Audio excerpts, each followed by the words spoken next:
Thank you so much. And I want to start by thanking Doctors Eddie Miller and Lamisha Hill for inviting me to share some thoughts on how to be an ally. And I'm going to talk from the perspective of a white ally because that's what I know. I started organizing my comments with a list that had four main categories and then subpoints within those categories. It was very satisfying, very familiar, very organized, and very white. My heart didn't show up in these lists at all. My commitment, my anger, my confusion, my whole self. Because as an ally, that's what's required, our whole selves, not just what's available in spare time when it's convenient and when it's comfortable. As an ally for communities under ongoing attack, in trauma, in harm's way, what's required is for me to show up and keep showing up. And a term that I've heard that names this essential interdependence of all of us is co-conspirator. I've read lots of posts and been in conversations where well-intentioned white people have asked, what can I do? And I want to start by saying that this is a question for white people to ask other white people and not to expect the responsibility of crafting our responses to come from people of color. People of color, Black people, have had enough to deal with without having to continually take care of white people in our education. And at the same time, many people of color have already told us what to do, and we can take direction and leadership from that. The first step is to look in the mirror, to recognize the ways in which white supremacy culture has benefited you, to see the ways you've reinforced and left unchallenged the privilege that you have.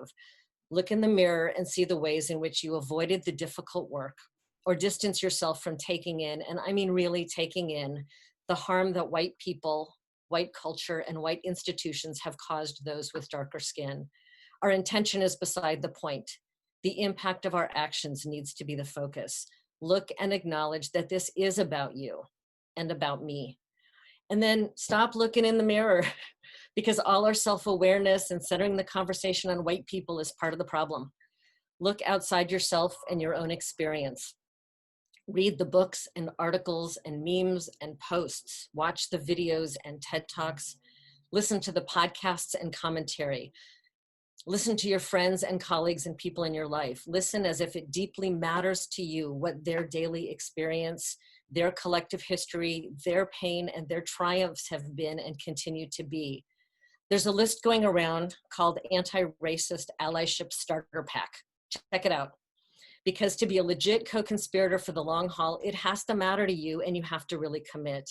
Too many people of color have seen us white people step into commitment based on the outrage of the day and step out when we tire of it or when it doesn't feel convenient or safe. And then speaking of safe, as a white person in particular, we sometimes use the words, I don't feel safe, to mean I don't feel comfortable. And it's fine for us to not feeling comfortable given that Black and brown people in our country aren't safe. And it's in part because our white comfort has been prioritized. So let's not demand safe space, but let's show up for brave space, for necessary space.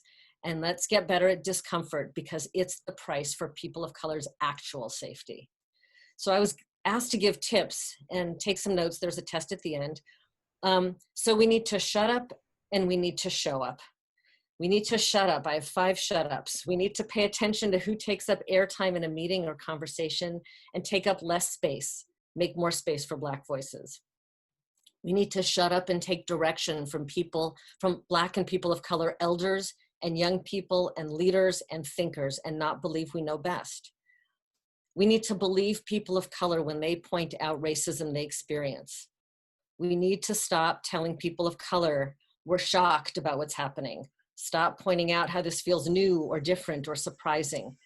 We need to stop asking our Black, Indigenous, and people of color friends to process this with us, to witness and support our anger and outrage. It's a daily experience for people of color, and our white shock just shows how protected ourselves to be. As Van Jones says, it's too late to be innocent. And we need to shut up about our own experiences of oppression, comparing them as if there's an equivalency. There's just not. And we need to show up. We need to show up when someone we know, even someone we know and love, says something racist. We need to speak up every time. We don't need to play the woker than thou card or bully or shame people into a new perspective. That's not going to work. I'm an ombuds and I know that. but we need to engage them to help them understand the dangerous impact of their words. There are a lot of ways to challenge racism, and most of us, me included, have often chosen silence over harm. That's our collusion. We can't let racist words go unchallenged. We need to show up by investing our resources, buying from Black and people of color owned businesses, donating to Black and people of color led organizations. Giving money is not trivial. It's about recognizing the advantages that come from being white and redistributing resources to people who've been historically denied the same opportunities to access resources. Even in learning about our racism, we show up when we pay for the free online links people of color took time to compile. We show up by bringing books and toys with Black and people of color heroes home to our children and talking with them about racism and the strengths and beauty of cultures other than white culture. We show up by making protest signs, by writing Get Out the Vote postcards. We show up by attending local city council meetings, school board meetings, police oversight meetings, and we show up by voting.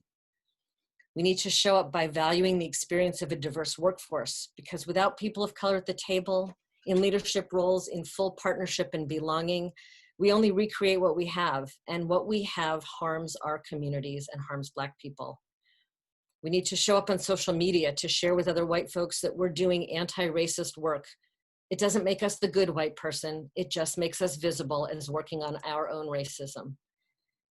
And we show up by letting our Black, Indigenous, and people of color friends and colleagues know we're thinking about them, standing by them. And as a tip, don't ask a Black friend or colleague if they're okay. The trauma that got spoken about is real. Nobody feels okay right now. I just said that more than I meant, but I mean it from what I'm hearing. I have one final message for people who ask, what should I do? To quote my colleague and friend, Dr. Howard Pinderhughes, do more. Here's your homework. Look at the notes you just took, revisit the list, and pick one more thing, then commit to doing it. Then commit to telling someone you'll do it, and then ask them to hold you accountable. It's messy. We will each engage in anti-racism work imperfectly. We will make mistakes, and rather than retreat, we must apologize, take responsibility, and continue to show up. And I so appreciate being asked to provide this. Thank you.